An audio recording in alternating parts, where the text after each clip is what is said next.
The last few questions in section 6.4 use the central limit theorem to find probabilities. So this first question says one adult female is randomly selected. Find the probability that her pulse rate is less than 75, where female pulse rates are normally distributed with a mean of 72 and a standard deviation of 12.5. This question is exactly the same as what you saw in section 6.2, where you open StatCrunch and then do stat calculator normal, because it's a normal distribution, and you put in the mean that they gave you, which is 72, and the standard deviation is 12.5,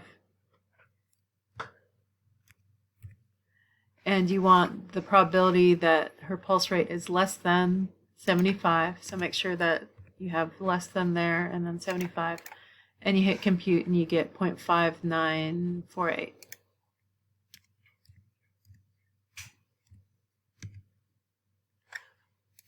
The next question says, instead of one adult female, you have 16. So now you have a sample, and you want to know the probability that the mean of the sample pulse rates is less than 75. So instead of just a single pulse rate, you're looking at the mean of 16 pulse rates.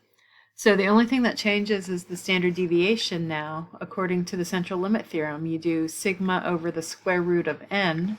So on your calculator, you're going to do 12.5 divided by the square root of 16, or you could just put in 4, and you get 3.125.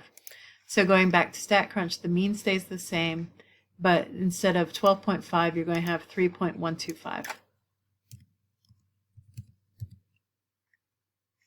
And the question said the mean is less than 75, so that stays the same also, and you hit compute and you get 0.8315.